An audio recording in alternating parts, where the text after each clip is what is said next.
అందరికీ నమస్కారం. హరి అవతార మితడు అన్నమయ్య, ఆ రకంగా వస్తుంది. అన్నమయ్య మీద సాంగ్ అనమాట ఇది. ఇక్కడ స్వరస్థానాలు షడ్జమం, సాధారణ గాంధారం, పంచమం, శుద్ధదైవతం, కాశీ నిషాదం, తారస షడ్జమం. అంటే నటభైరవి రాగంలోని మనకి ధనేకారి అని చెప్పి ఒక రాగం ఉంది. 20 మేళకత్తి నటభైరవి కానీ లేకపోతే 56 షణ్ముఖ ప్రియ అందులోనే చూస్తాను. అది కూడా ఆరోహణలో మాత్రం ఈ స్వరస్థానాలు ఉన్నాయి, అవరోహణ మళ్ళీ మారిపోయి. హరి అవతారమితడు దపగస సాగ నిసద అన్నమయ్య దాని నిస. అన్నమయ్య అనేది 3 రకాలుగా వస్తుంది.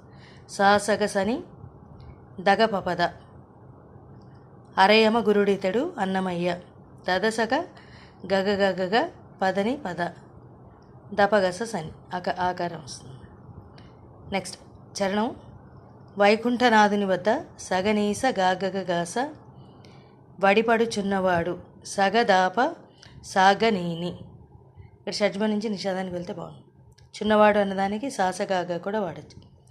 ఆకరమై తాళ్లపాక గాదని దాదాదాపగా అన్నమయ్య గాపపద ఆకసపు విష్ణుపాదమందు నీని పాద పగగ నీని నిత్యమై ఉన్నవాడు దాదదాగ గాసగాగ ఆకడీకడ సాగ సాగ గస తాళ్లపాక అన్నమయ్య గాప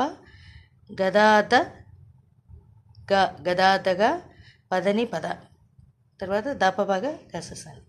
ఈ రకంగా వస్తుందని చాలా బాగుంటుంది. అసలు ఎలా పాడాలో రేపు చెప్తాను. కరెక్ట్గా ఎగ్జాక్ట్గా ఉంటుంది. Thank you very much.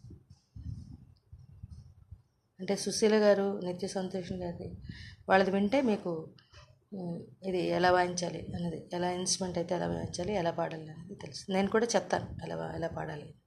Thank you very much.